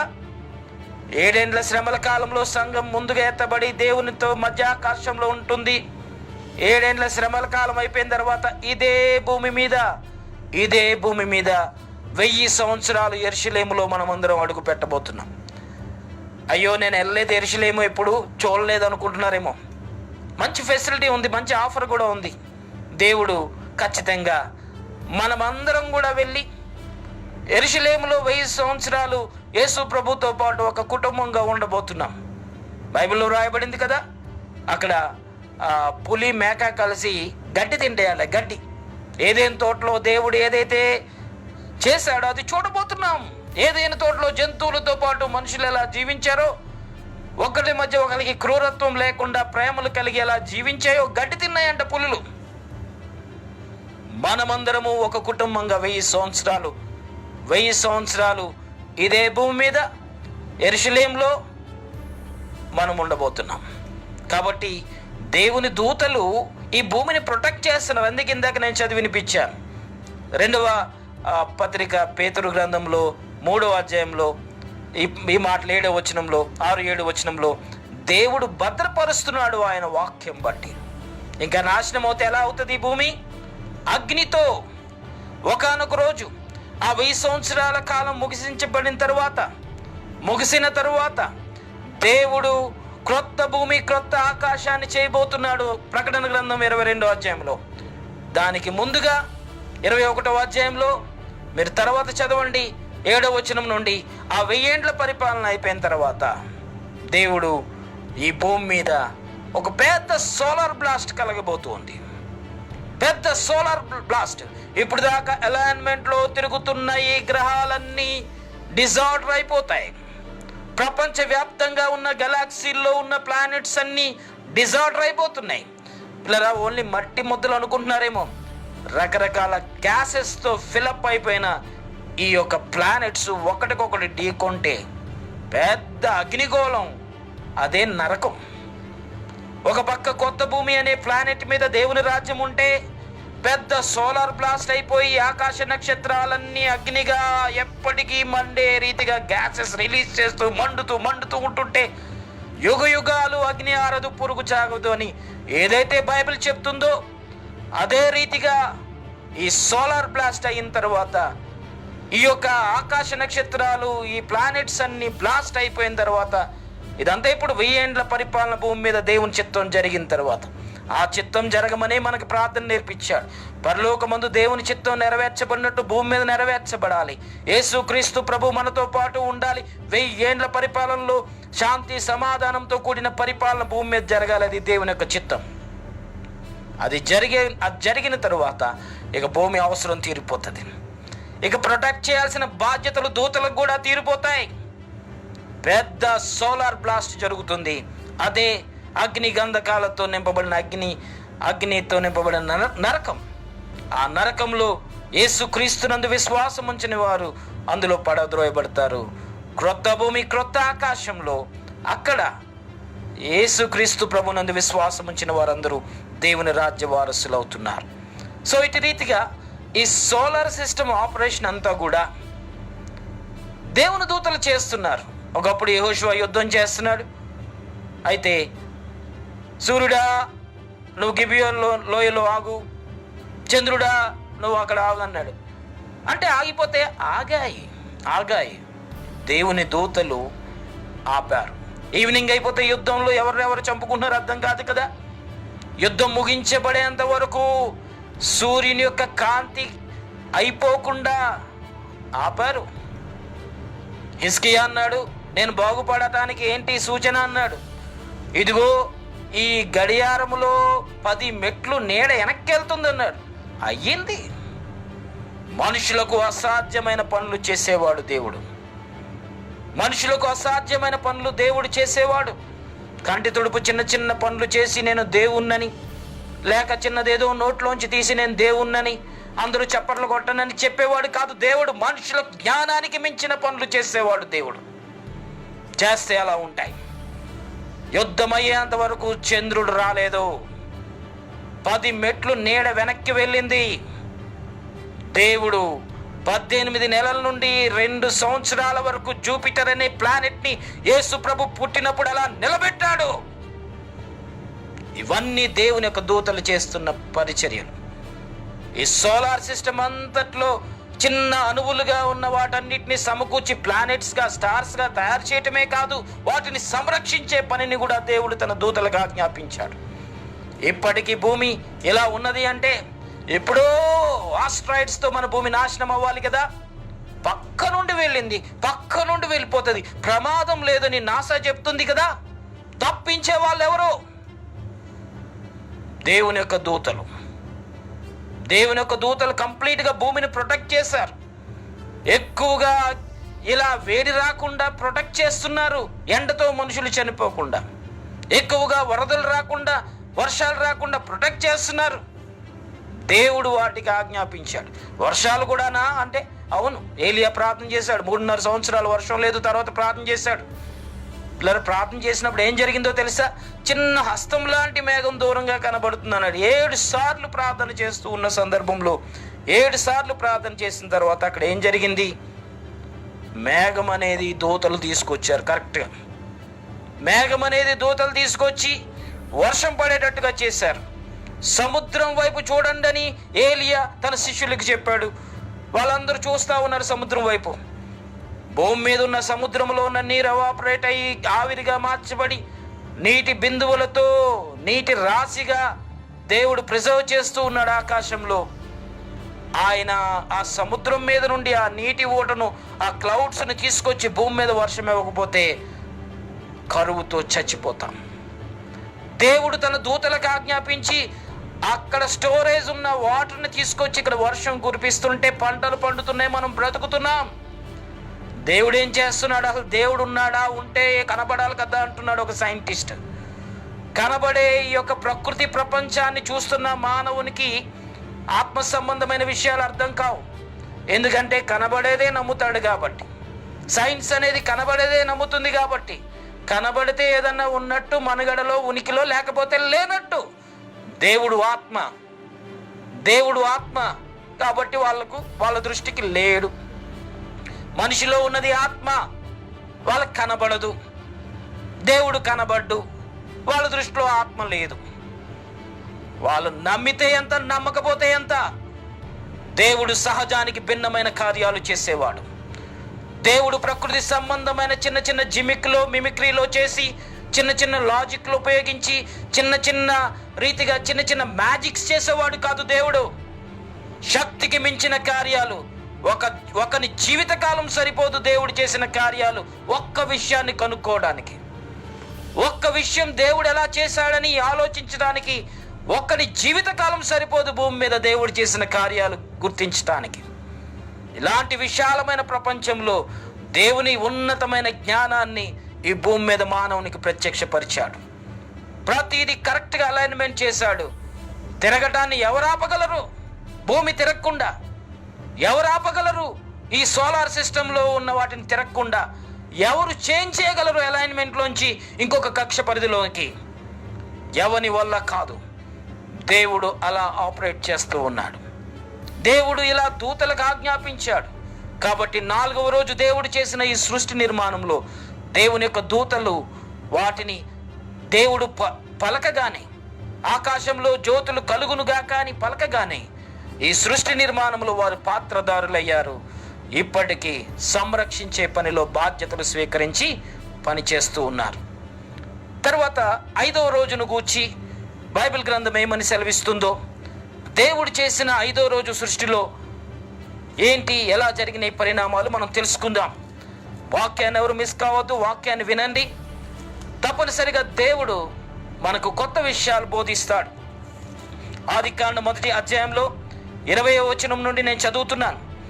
దేవుడు జీవము కలిగి చలించు వాటిని, జలములు సమృద్ధిగా పుట్టించునుగాక అనియు, పక్షులు భూమిపైన ఆకాశ విశాలంలో ఎగురును గాక అనియు, జలములు దేవుడు జలములలో వాటి వాటి జాతి ప్రకారం జలములు సమృద్ధిగా పుట్టించిన మహామత్స్యములను జీవము కలిగి చలించు వాటన్నిటినీ దాని దాని జాతి ప్రకారం రెక్కలు గల ప్రతి పక్షిని సృజించెను, అది మంచిదని దేవుడు వాటిని చూచాడు.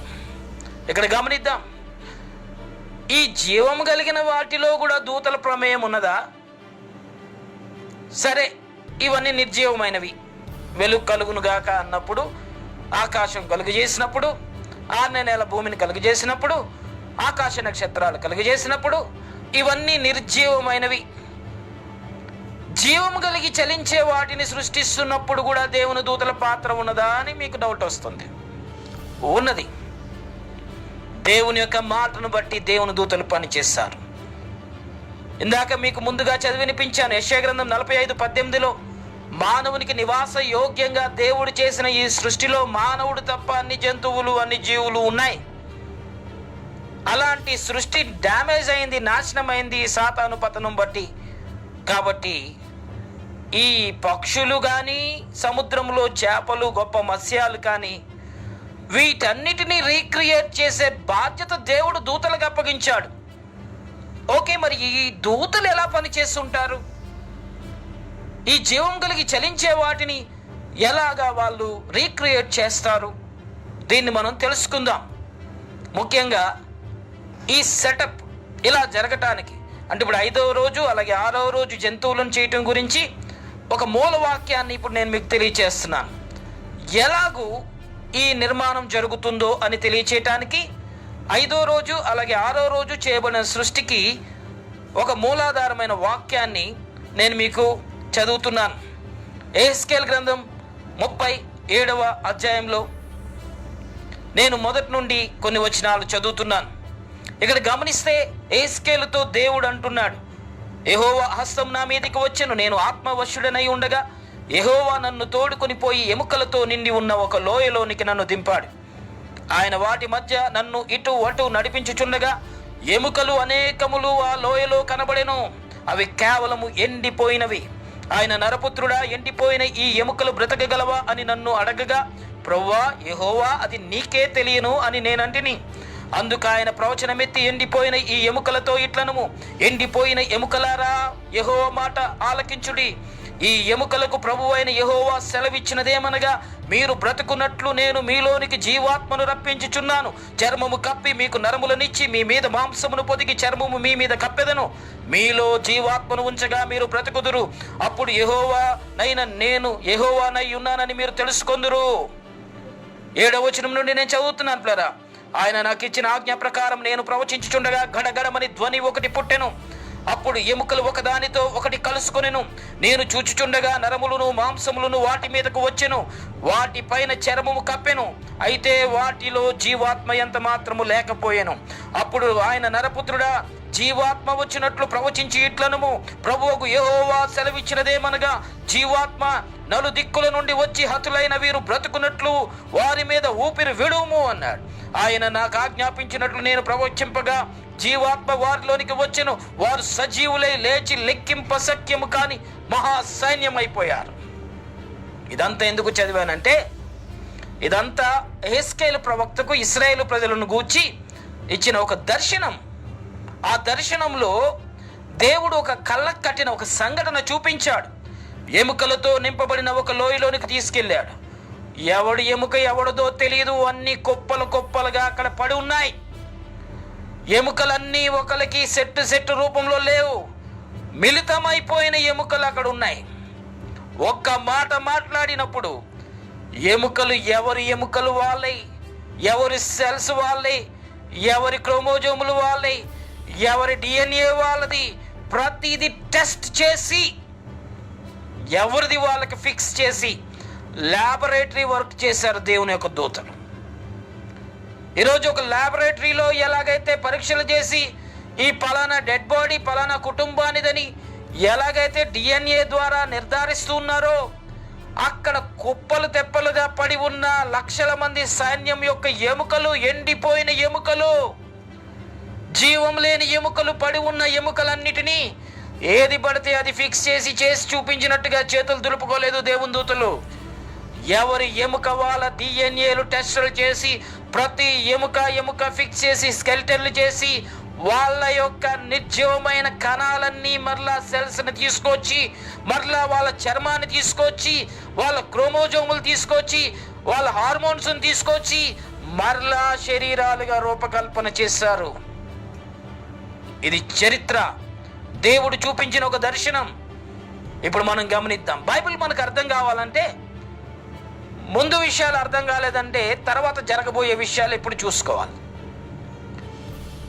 తర్వాత జరగబోయే విషయాలు చూస్తే ముందు జరిగిన విషయాలు అర్థమవుతాయి. బైబిల్లో కొంచెం అక్కడ కొంచెం ఇక్కడ అనే సమాచారం ఉంటుంది. ఎప్పుడైతే మనం బాగా తవ్వి ఈ ధననిధి, ఈ వాక్యం అనే ధననిధిలోంచి మనం తీస్తామో ఎన్నో కొత్త విషయాలు తెలుస్తాయి. దేవుని క్రియలు గొప్పవి, వాటి యందు ఇష్టం కలిగిన వారు వాటిని గూర్చి ఆలోచిస్తారు, విచారిస్తారు. కీర్తన గ్రంథం 111:2 దేవుని యొక్క క్రియలు గొప్పవి. దేవుడు అంటే ఇష్టపడిన వారు, దేవుడు చేసిన క్రియలు ఇష్టపడిన వారు దీనిని తవ్వుతారు, రుచి చూస్తారు. దేవుడు చేసిన గొప్ప కార్యాలు ఏంటో తెలుసుకుంటారు. దేవుడు చేసిన సృష్టి నిర్మాణం అంతా కూడా ఎంత గొప్పగా చేశారో, దేవుడు మాట్లాడిన మాటను బట్టి దేవుని దూతలు ఎలా పనిచేశారో ఇప్పుడు తెలియచేస్తున్నాను. 5వ రోజు పిల్లరా, మొట్టమొదటి సృష్టిలో ఉన్న పక్షులు కావచ్చు, చేపలు కావచ్చు, ఇవన్నీ కూడా నాశనం చేయబడి, మొట్టమొదటిగా ఈరోజు వాక్య భాగంలో మొట్టమొదటిగా చెప్పాను, ప్రపంచంలో సృష్టించబడిన ఏది పదార్థాన్ని మనం నాశనం చేయలేం. అది ఏదో ఒక రూపంలో కన్వర్ట్ అయిపోతుంది. కాల్ చేస్తే కార్బన్ డైఆక్సైడ్ అయిపోతుంది, భూమిలో పాతిపెట్టి భూమిలో మిళితమైపోతుంది. కానీ అది నాశనం చేయబడదు. ఏదో ఒక వాయువుగానో పదార్థంగానో దేనితో దానితో మిళితమై it will be alive forever. ఎప్పుడో మొట్టమొదటి సృష్టిలో నాశనం అయిపోయిన ఈ పక్షుల జాతులు, రకరకాల జాతులు, ఈ నీళ్ళలో ఉన్న రకరకాల చేపల జాతులు నాశనం అయిపోయాయి. కానీ దేవుడు వాటి సెల్స్ని తిరిగి బ్రతికిస్తూ ఉన్నాడు.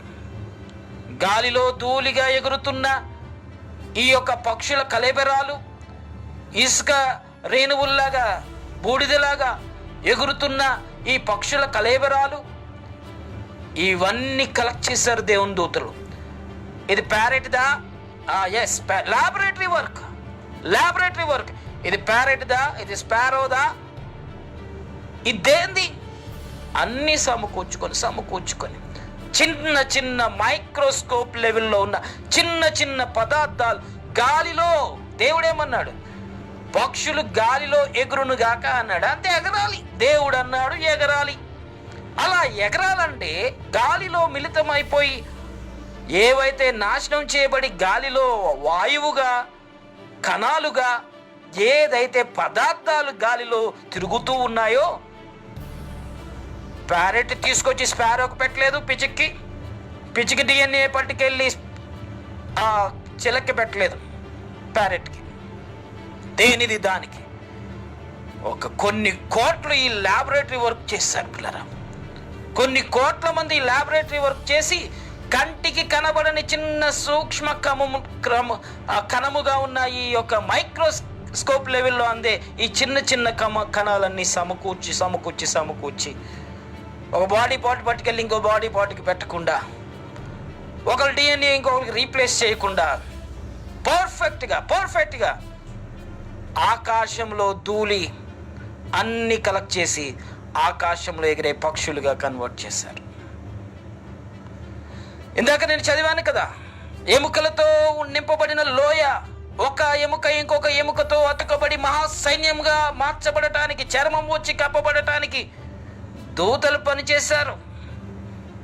దేవుని యొక్క దూతలు రకరకాల పక్షుల జాతులు, వాటి జాతి ప్రకారం పార్ట్స్ అన్ని కలిపి, వాటి బాడీ పార్ట్స్ అన్ని కలిపి వాటిని ఆకాశంలో ఎగిరే జీవం కలిగి చలించే వాటిగా సెల్ మళ్ళా ఆ రక్త కణం మరలా బ్రతికింది దేవుడు మాటతో. ఆ రక్త కణాన్ని దేవుడు బ్రతికించాడు. ఆకాశంలో విశాలమైన ప్రపంచంలో పక్షులు ఎగురుతూ ఉన్నాయి.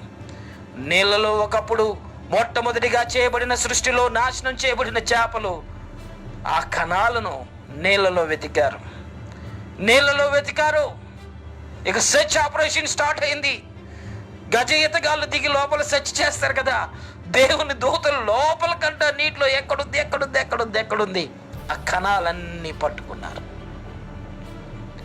ఆ చేపలకు సంబంధించిన కణాలన్నీ పట్టుకొని ఆ DNA మ్యాచ్ అయిందా లేదా, ఈ జాతిదా కాదా, వేరే జాతిదా, దీనిది దానికి పెట్టడానికి లేదు. పర్ఫెక్ట్ గా దేవుడు మాట్లాడాడు.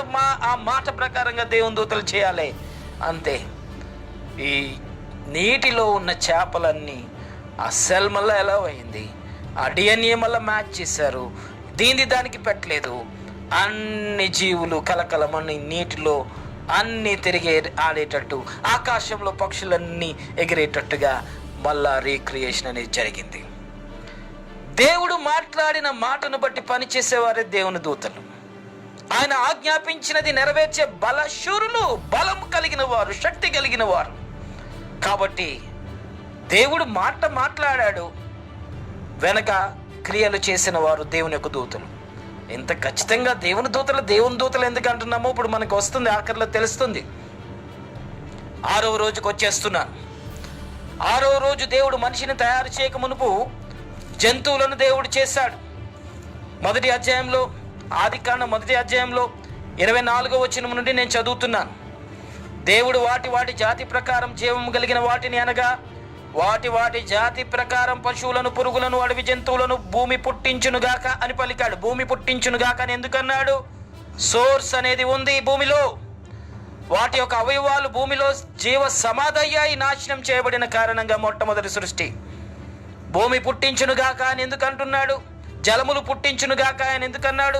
ఆకాశ విశాలంలో పక్షులు ఎగురునుగాక అని ఎందుకన్నాడు? వాటి సోర్సు గాలిలో తిరిగి ఆడుతుంది. కణాలు వాటి సోర్సు జల సమాధి అయ్యాయి చేపలు. వాటి సోర్స్ జలాల్లో ఉంది, అక్కడ పుట్టించునుగాక అన్నాడు. అవన్నీ మళ్ళీ రీప్లేస్ చేసి ఆ కణం బతికి అవన్నీ మళ్ళీ అవయవాలు ఫిక్సింగ్ జరిగింది. అలాగే భూమితో అంటున్నాడు, వాటి జాతి ప్రకారం జీవం కలిగిన వాటిని అనగా వాటి జాతి ప్రకారం పశువులను, పురుగులను, అడవి జంతువులను భూమి పుట్టించునుగాక అని పలికాడు. దేవుడు ఆయా జాతుల ప్రకారం అడవి జంతువులను, ఆయా జాతుల ప్రకారం పశువులను, ఆయా జాతుల ప్రకారం నేలను ప్రాకు ప్రతి పురుగును దేవుడు చేశాడు. అది మంచిదని దేవుడు చూశాడు. 26వ వచనం నుండి మానవ నిర్మాణం గురించి ఉంది. ఈ 2 వచనాలు చూద్దాం. మొదటిగా, ఇది 6వ రోజు జరిగిన సంఘటన. ఎలాగైతే ఈ జంతు కళేబరాలు మొట్టమొదటి రోజు చేయబడిన ఈ సృష్టిలో ఉన్న జంతువులు, మనిషి తప్ప మిగిలినవన్నీ ఉన్నాయి కదా, ఈ జంతు కళేబరాలు అన్నీ కూడా భూమి లోపల ఉన్నాయి. ఎన్ని వేల సంవత్సరాలు, ఎన్ని లక్షల సంవత్సరాలు అవన్నీ కలుగునుగాక అనేటప్పటికీ వాటి కణాలు బతికాయి. ఏ కణం బతికిందని ఆ కణాలు, బతికిన కణాలన్నీ కూడా మైక్రోస్కోప్ లెవెల్లో ఉన్నవన్నీ కూడా కలెక్ట్ చేయటం మొదలెట్టారు.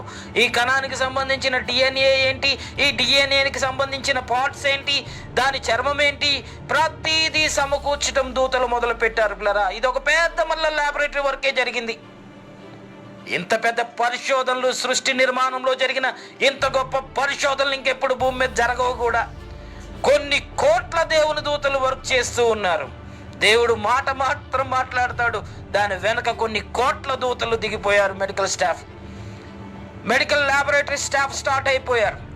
అది మ్యాచ్ అయిందా, ఇది మ్యాచ్ అయిందా, పిల్లి తీసుకొచ్చి కుక్క తీసుకొచ్చి పిల్లికి పెట్టడానికి వీల్లేదు.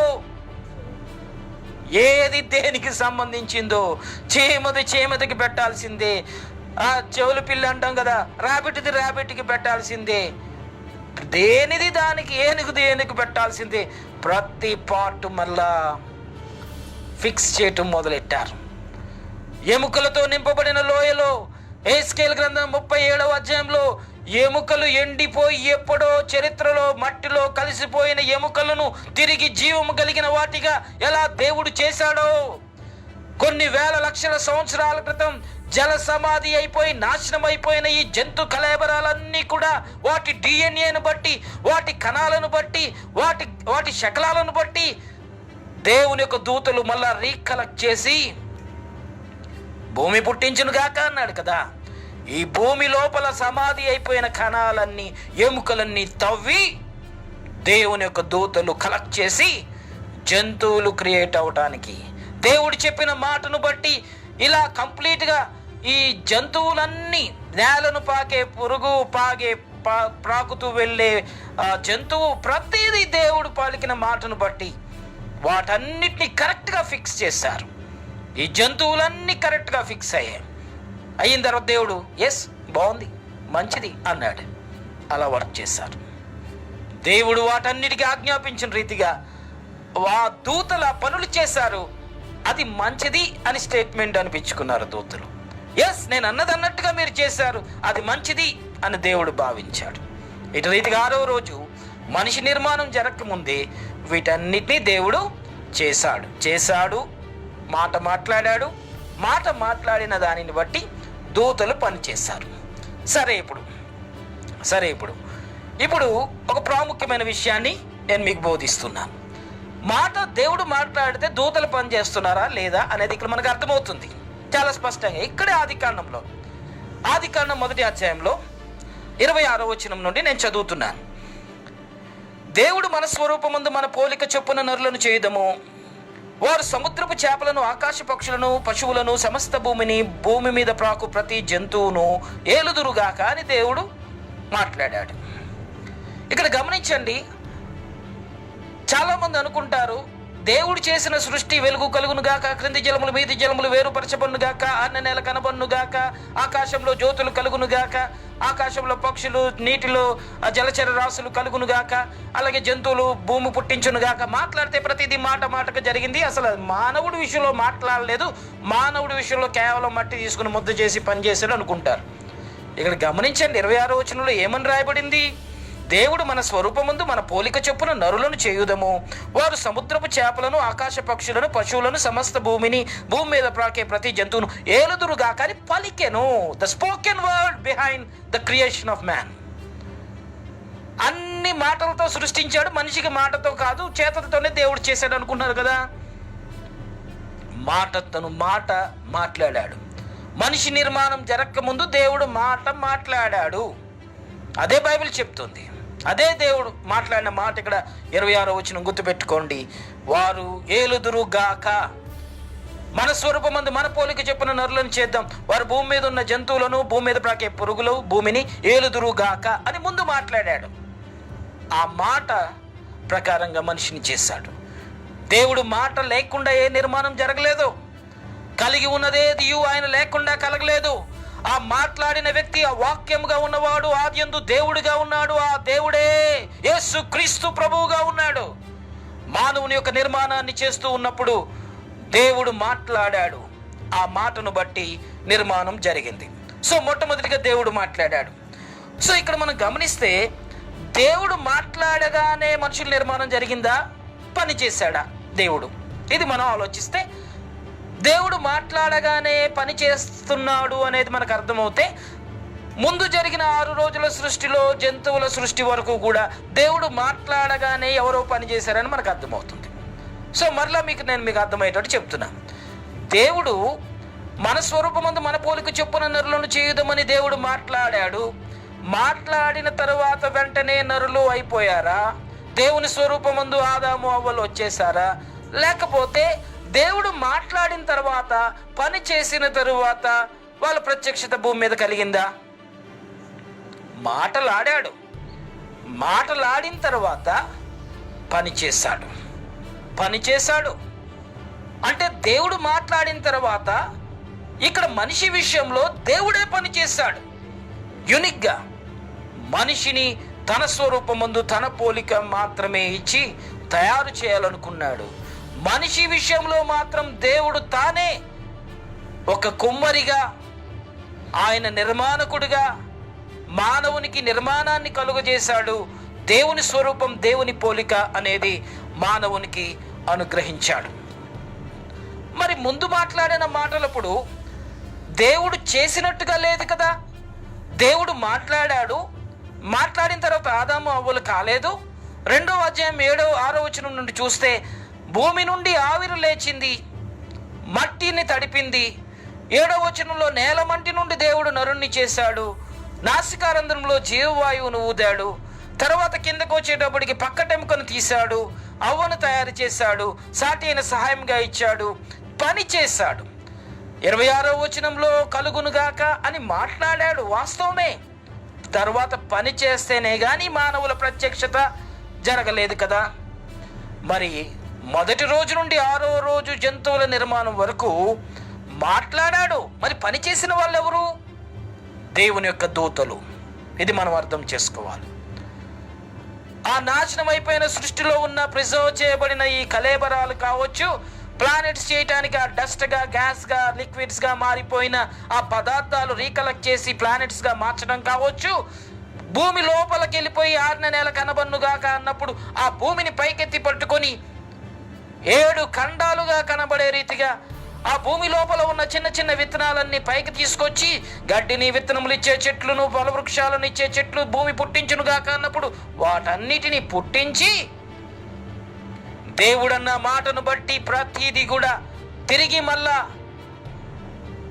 ఈ రీక్రియేషన్ అనేది దేవుని యొక్క దూతలు మనుగడలోనికి తీసుకొచ్చారు. దేవుడు మాట్లాడాడు, దూతలు పనిచేశారు. ఇక్కడ దేవుడు మాట్లాడాడు, దేవుడే పనిచేశాడు. దేవుడు మాట్లాడాడు, మనుషులు ఇలా పుట్టలేదు భూమిలోంచి, దేవుడు పనిచేశాడు. మనిషి నిర్మాణ విషయంలో దేవుడు పనిచేశాడు. కనుక మనిషి నిర్మాణ విషయం అనేది చాలా ప్రాముఖ్యమైనది. ఈ సృష్టించబడిన సృష్టిలో దేవుని దృష్టిలో మనిషి కన్నా గొప్ప వ్యక్తి ఎవరు లేరని మనకు అర్థమవుతుంది. ప్రతిదీ మాటను బట్టి దేవుడు మాట్లాడితే దూతలు పనిచేశారు. ఈ దూతల ద్వారా నిర్మించబడినదంతా ఒకరోజు మరలా నాశనం అయిపోతుంది. దూతల ద్వారా కట్టబడిన ఈ ప్రపంచమంతా తిరిగి నాశనం అయిపోతుంది. కానీ మనిషిని దేవుడు చేశాడు ఎటర్నల్. జీవులు, జంతువులు, ప్రాణులు అవి కేవలం ప్రాణం మాత్రమే కలిగిన జీవులు, ఆత్మ లేవు. అవి ఒకరోజు నాశనం అయిపోతాయి. ఈ నిర్జీవమైన ఈ ప్రపంచమంతా నాశనం అయిపోతుంది. ఆకాశం తెరచాపలాగా వెళ్ళిపోతుంది. ఈ భూమి మరలా అగ్ని చేత ఇది కాల్చబడి నాశనం చేయబడుతుంది. సర్వ సృష్టి పంచభూతములు మహా వేండ్రంతో లయమైపోతాయి. సమస్తం గాలి, నీరు, అగ్ని, భూమి, గాలి, నీరు, అగ్ని, భూమి, ఆకాశం, పంచభూతములు కంప్లీట్గా అరేజ్ అయిపోతాయి. ఇవన్నీ దూతల ద్వారా క్రియేట్ జరిగినాయి. కొత్త భూమి, కొత్త ఆకాశం, కొత్త భూమి, కొత్త ఆకాశం, నాన్ పొల్యూటెడ్ వరల్డ్.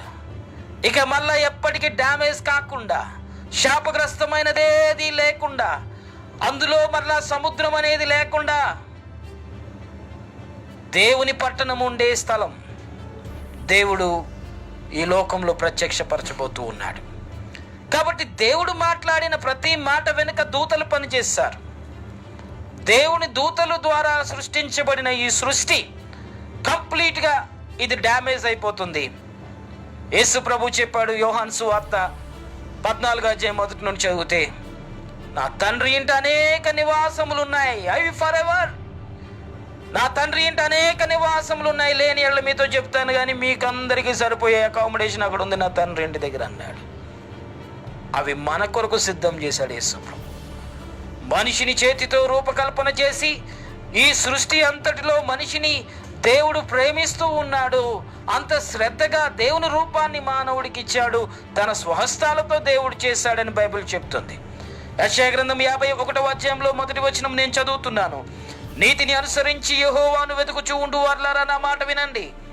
మీరు ఏ బండ నుండి చెక్కబడ్డారో దానిని గూర్చి ఆలోచించండి. మీరు ఏ గుంట నుండి త్రవ్వబడ్డారో దాన్ని గూర్చి మీరు ఆలోచించండి అంటున్నాడు. ఎందుకు? ఆ బండ యేసుక్రీస్తు ప్రభు.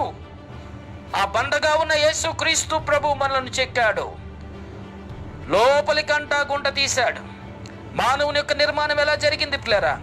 అప్పటికి వర్షం లేదు అని బైబిల్ చెప్తుంది. 2వ అధ్యాయంలో 5వ వచనంలో అక్కడ వర్షం లేదు. 6వ వచనంలో రాయబడింది, భూమి నుండి ఆవిరి లేచింది. ఆవిరి భూమి నుండి లేచి నేల అంతటిని తడిపెను. భూమిని ఆవిరి తడిపింది. ఎలా సాధ్యం? ఎలా సాధ్యం? పైన వర్షం లేదు భూమిని తడపడానికి. భూమిని ఆవిరి తడిపింది. ఎలా తడిపింది? పాతాళం అనేది భూమిలోనే అగ్నిగోళం ఉంది. పాతాళం అనే అగ్నిగోళాన్ని దేవుడు లోపల పెట్టాడు. పెట్టి మరలా ఒక లేయర్ వాటర్ పెట్టాడు. దానిని అగాధ జలములు అని బైబిల్ చెప్తుంది.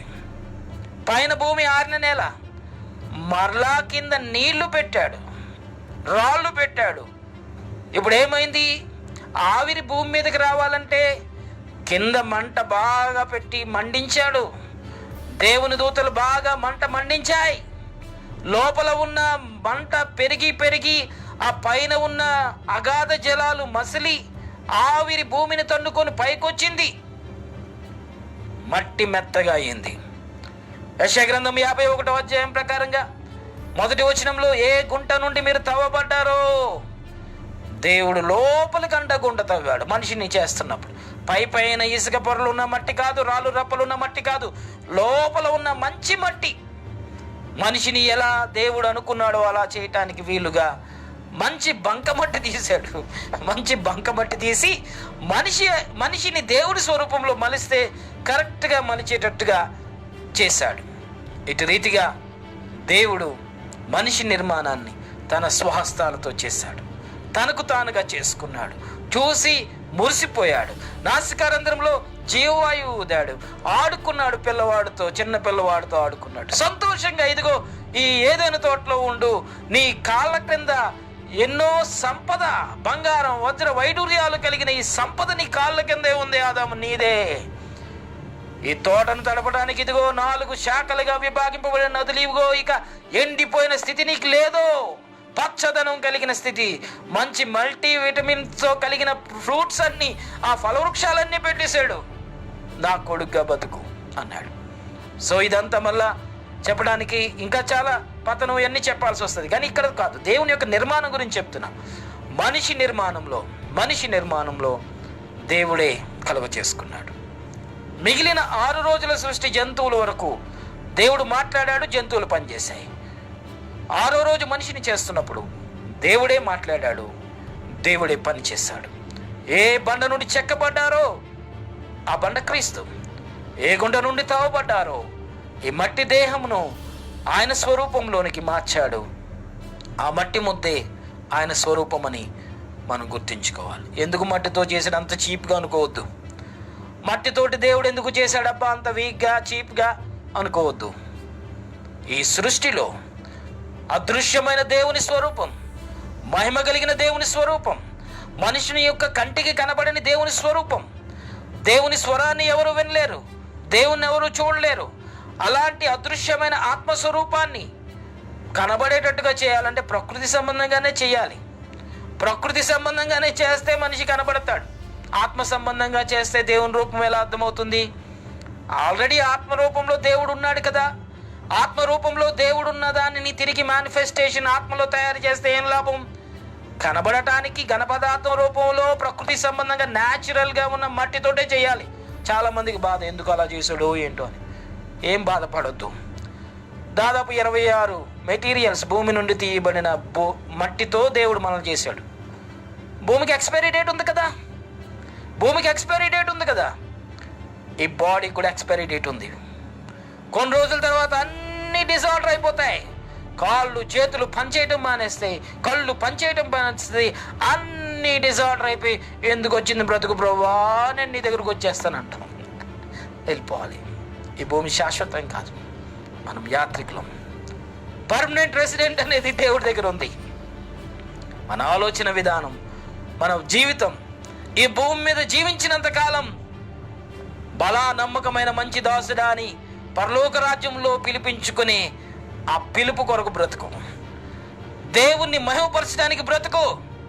దేవుని స్వరూపం నాకున్నది అని నువ్వు అనుకున్నప్పుడు ఎంత ప్రౌడ్గా ఫీల్ అవ్వాలి. దేవుడు నిన్ను తన స్వహస్తాలతో చేశాడంటే ఎంత ప్రౌడ్గా ఫీల్ అవ్వాలి. నీ కొరకు వచ్చి ప్రాణం పెట్టి మరణించాడు అంటే ఎంత ప్రేమ కలిగినోడో దేవుడని ఎంత నువ్వు అర్థం చేసుకోవాలి. అధికారం అంతా నీకు ఇచ్చి యేసు నామమనే అన్ని నామముల కంటే ఉన్నతమైన నామం నీకు ఇచ్చినందుకు ఎంత ధైర్యంగా ఉండాలి. పరిపాలన చేసే వాళ్ళం మనం, పరిపాలించబడే వాళ్ళం కాదు. దేవుడు మనల్ని తయారు చేస్తున్నప్పుడు దూతలకు ఆ బాధ్యత అప్పగించలేదమ్మా. అయ్యా, దూతలకు అప్పగించలేదు, దేవుడు తన స్వహస్తాలతో చేశాడు. You have to know how you are precious in the sight of God. ఎంత రెస్పెక్ట్ నీకు ఇచ్చాడో, ఎంత విలువ దేవుడు నీకు ఇచ్చాడో, ఎంత ప్రేమ నీ పట్ల చూపించాడో. దేవుడు నీ పట్ల తాను తన స్వరూపాన్ని ఇచ్చి కనబడటానికి తన స్వరూపాన్ని ఈ భూమి మీద ఒక ప్రకృతి సంబంధంగా ఇచ్చాడు. దీని గురించి ఏం బాధపడొద్దు. మన పర్మనెంట్ రెసిడెంట్లోకి, మన ఆత్మను దయచేసిన దేవుని దగ్గరికి మనం అందరం వెళ్ళిపోవాలి. కాబట్టి నాశనం అయిపోయే, ఎక్స్పైర్ అయిపోయే ఈ లోకం గురించి మనకు అనవసరం.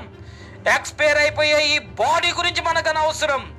ఎటర్నల్గా ఉండే అక్షయ శరీరం అనేది, ఎటర్నల్గా ఉండే దేవుని రాజ్యం అనేది మనకు కావాలి. దాని మీద మన ధ్యాస ఉంచుతాం. చిన్న ప్రార్థన. కృపా సత్య సంపూర్ణ గొప్ప తండ్రి, నీకు వందనాలు.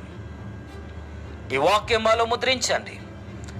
సృష్టి నిర్మాణంలో దేవుని యొక్క దూతల పాత్ర ఏమిటి అని మేము ధ్యానం చేశాం. 6వ రోజు సృష్టిలో మానవుని నిర్మాణం విషయంలో నీవే పని చేసావని మేము నేర్చుకున్నాం. మా పట్ల ఎంత ప్రేమ కలిగిన వాడవో, ఎంతగా మమ్మల్ని ప్రేమిస్తున్నావో మేము గుర్తిస్తూ ఉన్నాం. మా జీవిత కాలం అంతయు నీకు మహిమకరంగా, నీ మహిమ నిమిత్తం మమ్మల్ని చేశావు. మా జీవితం అంతా నీ మహిమ కొరకు జీవించటం కొరకు, నీ నామాన్ని ఘనపరిచే జీవితం మేము జీవించటం కొరకు, ఈ వాక్యం వింటున్న ప్రతి ఒక్కరిని నీ పరిశుద్ధాత్మ ద్వారా ముద్రించి నీ మహిమ కొరకు ప్రతి ఒక్కరిని బలా నమ్మకమైన మంచి దాసుడా, మంచి దాసురాలని నీ ద్వారా అభినందించబడే జీవితం పరలోక రాజ్యంలో మా అందరికీ మీరు అనుగ్రహించమని నీ కృపకు మమ్మల్ని అందరినీ అప్పగించుకుంటూ యేసు నామమున ప్రార్థించి అడిగి వేడుకొనుచు ఉన్నాము తండ్రి. ఆమేన్. తండ్రి అయిన దేవుని ప్రేమ, మన ప్రభును రక్షకుడు యేసుక్రీస్తు వారి యొక్క కృప, పరిశుద్ధాత్మ అన్యోన్య సహవాసం, ఇక్కడ కూడి ఉన్న వాక్యం విన్న ప్రతి ఒక్కరికి, ఆన్లైన్లో ఈ సోషల్ మీడియాలో వింటున్న ప్రతి ఒక్కరికి దేవుని యొక్క కృప తోడైంది, సంరక్షించి నడిపించునుగాక. ఆమేన్.